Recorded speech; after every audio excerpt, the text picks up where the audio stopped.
하나님 우리 아버지와 주 예수 그리스도께서 내려주시는 은혜와 평화가 여러분에게 있길 빕니다. 우리가 성경을 읽어가다 보면 성경에 많은 숫자들이 나옵니다. 그런데 그 숫자들이 단순히 그냥 그 숫자 본연의 뜻만을 의미하는 것이 아니라 그 숫자 안에는, 각각의 숫자 안에는 더 깊은 뜻이 있습니다. 우리가 성경에서 7이라는 숫자를 이야기할 때 완전한 수라고 이야기를 하죠.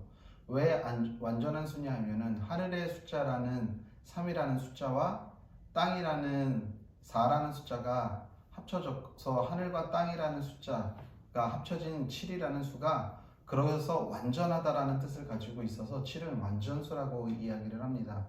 성경에서. 그런데 이제 6이라는 숫자가 있지요. 6은 7에서 하나가 부족하지 않습니까? 그래서 6을 성경에서 말할 때는 불완전한 숫자라고 이야기를 합니다. 그리고 우리가 잘 아는 것과 같이 40이라는 숫자가 성경에서는 많이 등장합니다. 40 혹은 400.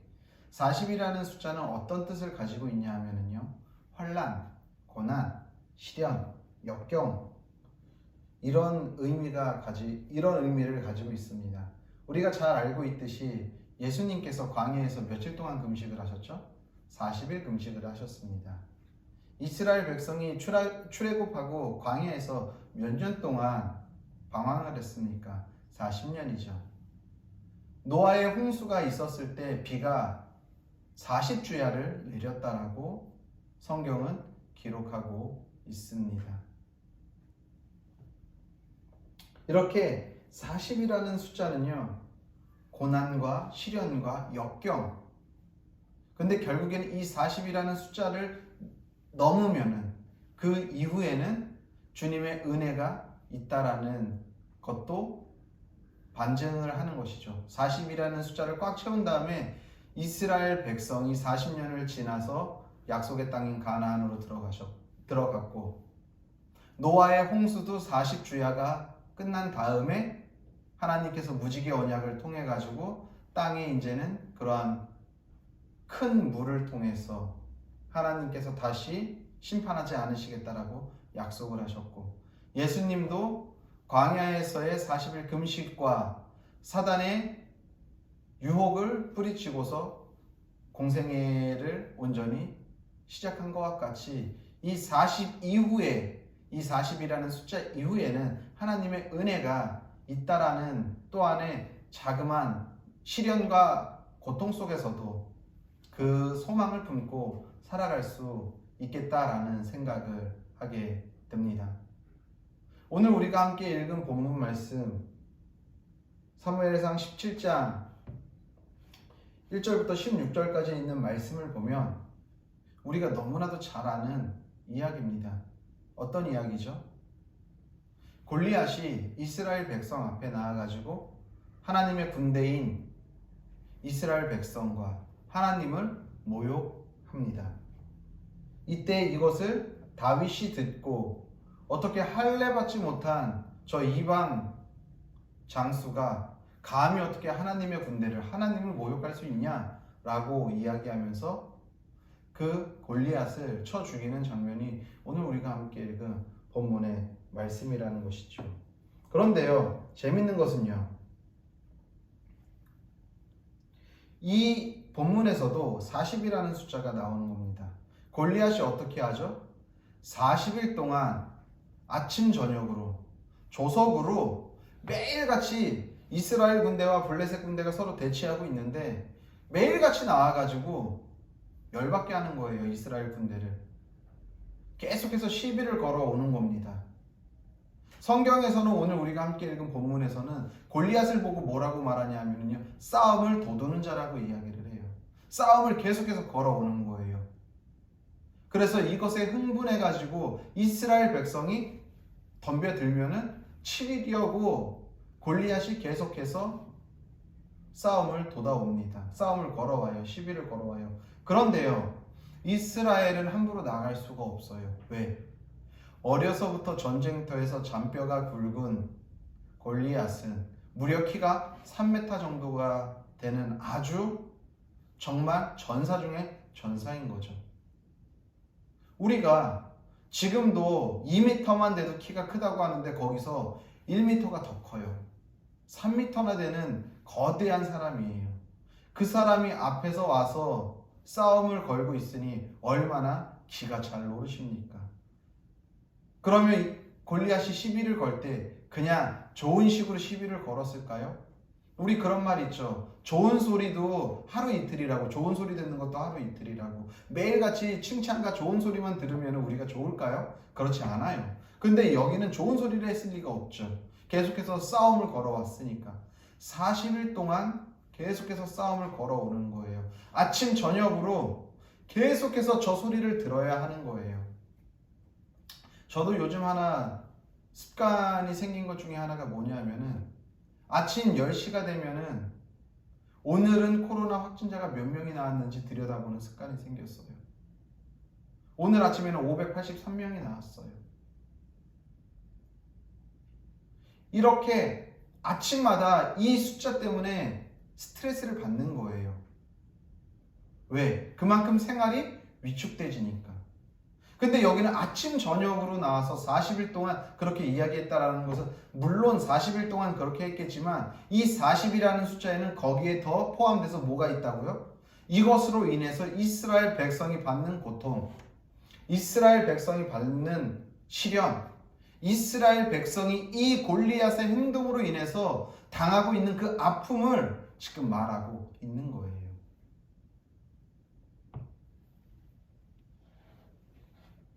그러니까 성경에서는 지금 골리앗이 이 싸움을 돋우면서 이 이스라엘 백성을 너무나도 괴롭게 하고 힘들게 하고 시련과 고통 속으로 빠져들게끔 하고 있다라고 성경을 말하고 있습니다. 저는 이 말씀을 묵상하면서 그런 생각을 했어요. 혹시 내가 골리앗과 같지는 않을까? 무슨 말이냐면 혹시 내가 이렇게 힘들고 어려운 삶을 살아가는데 누군가에게 싸움을 돋우는 자가 되고 있진 않는가? 나로 인해서 누군가가 고통받고 힘들고 어려워하고 있지는 않을까? 라는 생각을 했습니다. 그리고 또 한 가지 어떤 생각을 했냐면 혹시 지금 내가 살고 있는 이 시기가 세상의 골리앗으로부터 계속해서 나를 시비 걸고 있는 이 세상으로부터 나는 지금 그 싸움에 잘 인내하며 그 싸움을, 믿음의 싸움을 잘 싸워 나가고 있는가? 라는 생각을 하게 되었다는 것이죠. 세상은요, 우리들에게 가뜩이나 힘든 세상을 살아가고 있는데 요즘 들어 이제 코로나가 더 3차 대유행이 되면서 더 힘들어졌죠. 많은 소상공인들, 많은 자영업자들이 더 힘들어졌어요. 우리 성도님들 가운데에도 그러한 분들이 있을 줄 압니다. 너무나도 고통스럽고 힘들고 어려운 시기를 보내고 있어요. 세상은 계속해서 우리를 가만히 두지 않는 거예요. 믿음으로 살아가려고 해도 상황과 환경이 계속 틀어지면서 우리를 믿음으로 살아가지 못하게끔 계속 시비를 걸어오는 거예요. 전쟁을 걸어오는 거예요. 싸움을 돋아오는 거예요. 그럴 때 우리의 마음 가운데 마음이 더 날카로워지고 예민해져서 우리의 마음의 평안과 여유보다는 오히려 이것을 다 잊어버리고 세상의 싸움으로부터 우리가 어떻게 할 바를 몰라 이리 치이고 저리 치이고 있지는 않는지 한번 생각해 봐야 할 것입니다. 제가 잘 아는 후배 목사 아내가 미술 치료를 해요. 근데 얼마 전에 저희 여름에 우리 동탄지방에 온라인 여름 성경학교 강습회 강사로 왔어요. 그래서 이제는 같이 그때는 이렇게 지금처럼 코로나가 더 심하지는 않았는데도 그때 온라인 강습회를 했어요. 유튜브를 통해 가지고 온라인 강습회를 하고 이제 제가 친한 지인이니까 감리사님이 함께 와서 식사하자라고 해가지고 그 목사님이랑 감리사님이랑 교육부총무님이랑 해가지고 함께 식사를 했어요. 그리고서 이런저런 이야기를 하면서 어떻게 요즘 잘 지내고 있냐라고 제가 그 목사님한테 안부를 부르니까 본인도 교육국에 영상을 다 제작하기 때문에 너무나도 바쁜 시간을 보냈고 그 아내는 미술 치료를 전공해서 미술 치료를 하고 있는데 요즘 출근은 하지 않는데요. 집에서 재택근무를 하는데 출근할 때보다 더 바쁘다는 거예요. 그래서 왜 그렇게 바빠? 그러니까 이제 뭐 사석에서는 친하게 지내니까 아, 형 말도 마세요. 왜? 그러니까 요즘 코로나 때문에 아이들이 학교를 가지 않잖아요. 부모와 있는 시간이 많아진 거예요. 이 부모와 있는 시간에 더 깊은 부모와의 관계가 유대와 공감이 생기면 감사한데 서로 이제 너무너무 붙어있고 오래 그 시간이 있다 보니까 부모는 부모대로 스트레스를 받고 아이는 아이대로 스트레스를 받는 거예요. 그러니까 아이들도 힘들고 부모들도 힘드니까 그것을 상담하려고 이 사모님한테 계속해서 연락이 오는 거죠. 그러니까 하루가 부족할, 하루 24시간이 부족할 정도로 밤늦게까지 상담하고 치료하고 한다는 거예요. 지금 상황이 이렇게 되다 보니까 모두가 다 지쳐 있다 보니까 돌파구라는 게 없으니까 이제 상담사를 통해 가지고 지금 이 힘들고 어려운 마음을 상담하려고 해서 지금 오히려 출근하지 않고 재택근무를 하는데도 더 일이 많아 가지고 너무나도 힘든 시간들을 보내고 있다라는 것이죠.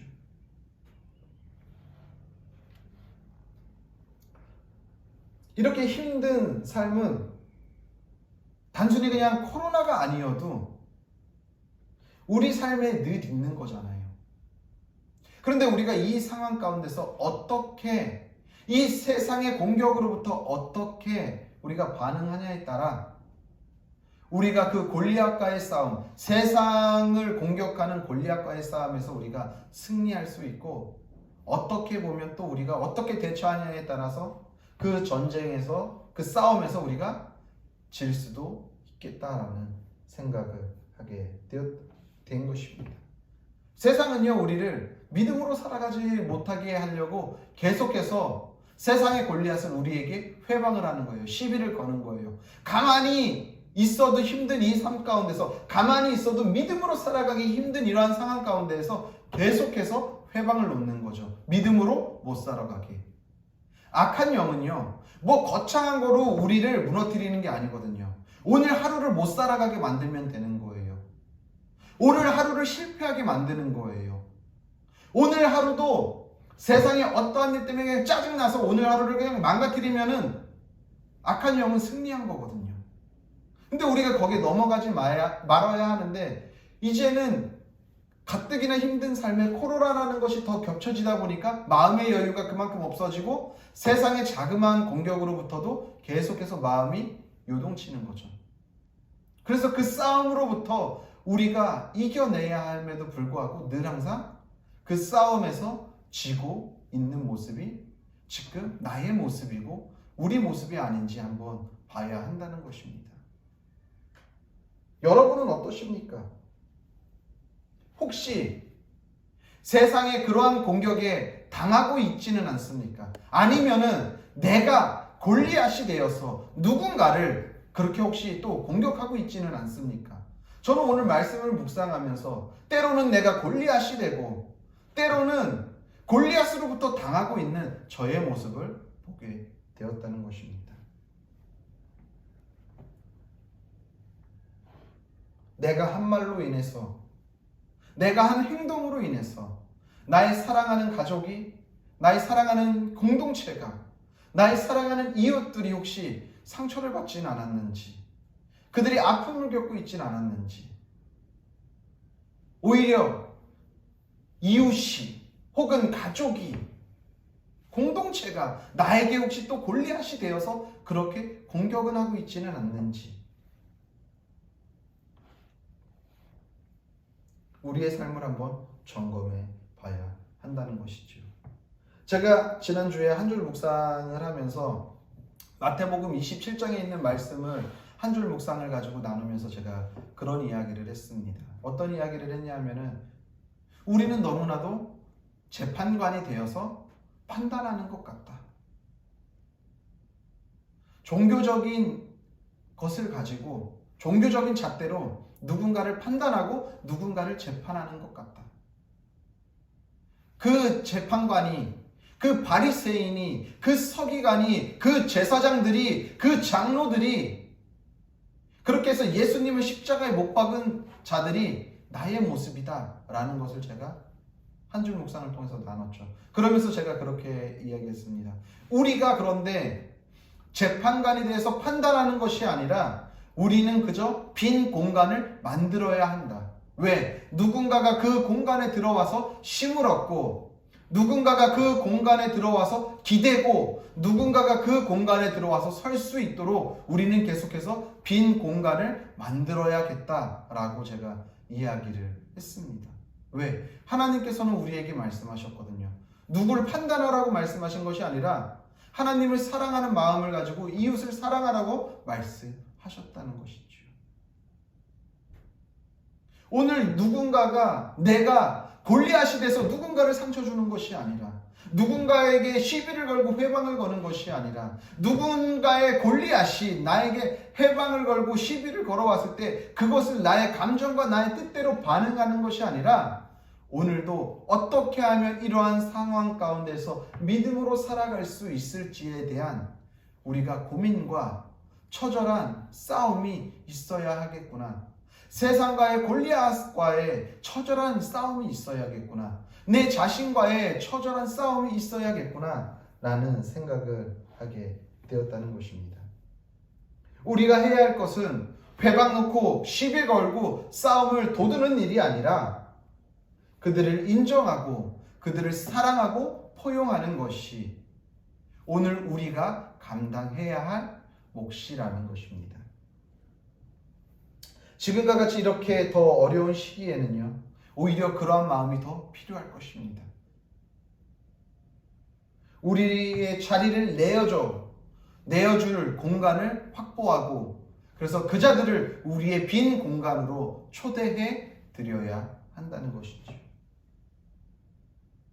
세상의 골리앗이 우리에게 믿음으로 살아가지 못하게 할 때에 믿음으로 살기로 결단하고 그 골리앗으로부터 공격이 어떠하던 간에 흔들리지 않고 오늘도 주님을 바라보며 붙잡으며 나아가야 한다는 것입니다. 만약에 여러분들이 오늘 골리앗이 되었다고 한다면, 그 골리앗이, 내가 그래서 그 골리앗을 통해서 싸움을 걸어왔다라고 한다면, 이런 틀어진 우리들의 모습을 오늘도 말씀 앞에 점검하시길 바랍니다. 그래서 나로 인해 상처받고 나로 인해 고통받은 자들에게 오늘도 골리앗으로 서 있는 것이 아니라 주님의 말씀을 사랑으로 실천하는 우리들의 삶이 되어야 할 것입니다. 골리앗이라는 이름의 뜻은요, 유랑하다라는 뜻이 있습니다. 방황한다라는 뜻이에요. 갈 곳 없이 이리저리 유랑자 생활을 한다라는 거예요. 무슨 말이냐 하면은요, 우리가 오늘도 골리앗처럼 살아간다라는 것은요, 말씀 없이 사랑 없이 복음 없이 그냥 정처 없이 흘러다니면서 이 사람 찌르고 저 사람 찌르고 해서 계속해서 상처만 줄 수밖에 없다라는 거예요. 골리앗은 그런 존재로 살아갈 수밖에 없다라는 거예요. 그런 골리앗이 될 것입니까? 그러지 말아야겠죠. 그리고 우리가 만약에 우리 주변의 골리앗들로부터 우리가 고통을 당하고 있다고 한다면, 환난을 받고 있다고 한다면, 비록 그 삶이 힘들고 괴롭지만, 힘든 인생이지만, 그럼에도 우리가 믿음으로 이겨내시길 바랍니다.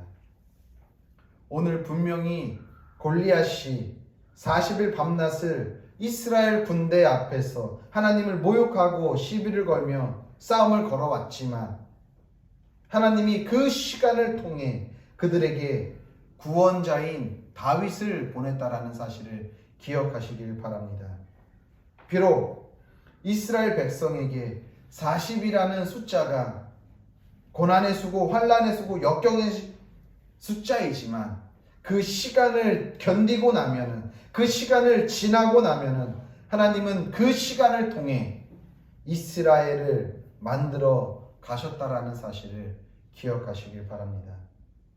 하나님은 오늘도 세상의 골리앗으로부터 고통받고 힘겨워하는 하나님의 사람들을 그냥 내버려 두지 않는다라는 것입니다.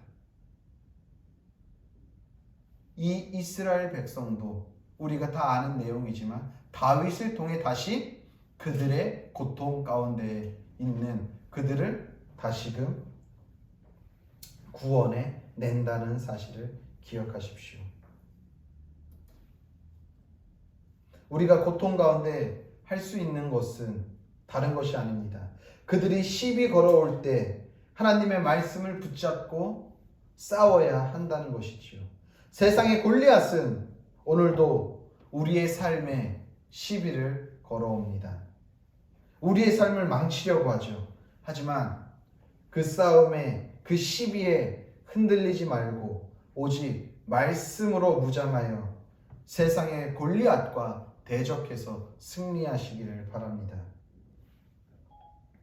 사랑하는 성도님들, 우리가 세상을 살아가면서 골리앗이 끊임없이 우리에게 싸움을 걸어옵니다.